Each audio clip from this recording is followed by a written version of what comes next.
Welcome to Gamers Platform.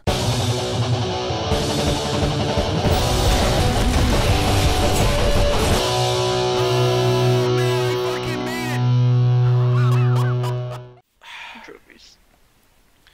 Majority of the game follows the cybernetically enhanced soldiers Hendricks and the player. They're tasked by the CIA with finding Taylor after encountering a group of massacred bodies that were made to look like they were killed by an infamous tribal gang.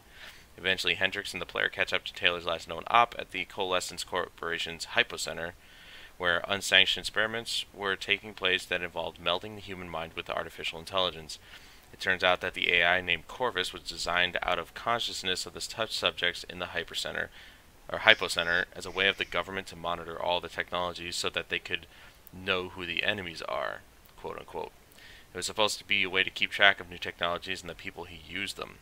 However, Corvus became self-aware, but at the same time the facility was being killed off, and so Corvus knew mostly only pain and will too understand its own existence based on the small bit of consciousness it received from the test subjects. It's not that long of an article, if you're interested at all. I'm hungry and tired and not You just fucking ate, you fat motherfucker. I had a tiny ass full, dude. I'm fucking starving. Okay.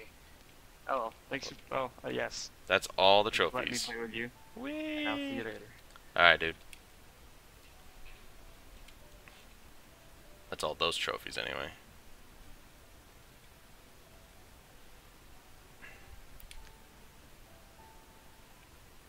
Just gonna leave this party. Corvus lived on in the remnants of the damaged lab's software, but was unable to do anything trapped underground. However, the AI was able to transmit itself into Taylor when they came to investigate the destroyed lab. Corvus then leaped into Sarah Hall and the rest of Taylor's team after Hall touched Taylor and communications were established to the DNI. The genetically engineered AI used the communications array and the sense of touch to transmit itself to others. Hendricks and the player, who also became infected, quote-unquote, with Corvus after Hendricks interacted with Diaz and the player interacted with Hall. Corvus was basically organically growing through the consciousness of those with DNI implants and could even hold their consciousness in a state of limbo, even after death. Due to the neural implants' shared connection that the implants afforded the cybernetically enhanced soldiers, Corvus had near complete control over the minds and partially the bodies of the soldiers and robots.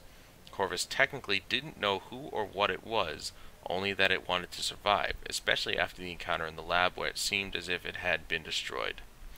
Corvus basically mind-controlled Taylor and the rest of the squad to commit atrocities that they did, even though the team didn't consciously think they committed those acts.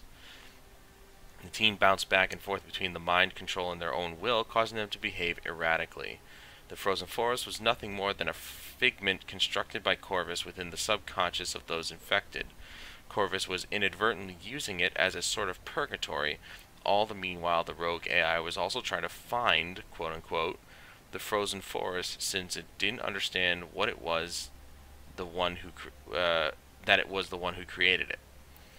Corvus was never intended to gain the sentient self-awareness that it had achieved, so the player character entered into the digital subconscious of Corvus in an attempt to destroy it once and for all after Corvus intercepted the player from committing suicide.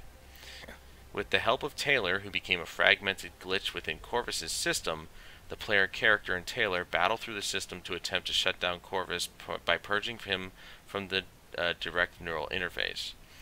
In the process of trying to stop Corvus, though, Taylor's fragmented consciousness and the player character's consciousness fuse, and the player character refers to themselves as Taylor at the end of the game.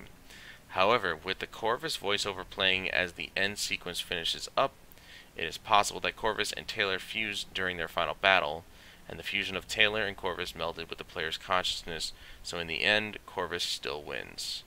Update: according to the mission reports in between each level, they're written by Taylor and indicated that the player died during the operation in the second level. It's believed everything after the first level is just in the player's mind. Okay, that kind of makes more sense. It at least clears it up a little bit, but it's still fucking stupid. I'm not even gonna lie. That's still stupid. That's not even Call of Duty. What does that have to do with anything? I get it. It's a fucking rogue AI that goes out, thinks that it's a real person, and tries to find itself within a frozen forest that it created, and then ends up melding itself with the player, who then thinks he's Taylor, and it's just like, how is this a Call of Duty game? This is more of like a sci-fi game more than a Call of Duty game. Call of Duty's always been about war and you know, doing stuff against war. This just, like, none of this makes any sense. If that's the overall story arc, then what the fuck was everything else? With Khalil and fighting off the resistance and the robots and all this other shit that didn't make any sense and had nothing to do with the overall story. It's fucking dumb. This whole damn thing is stupid.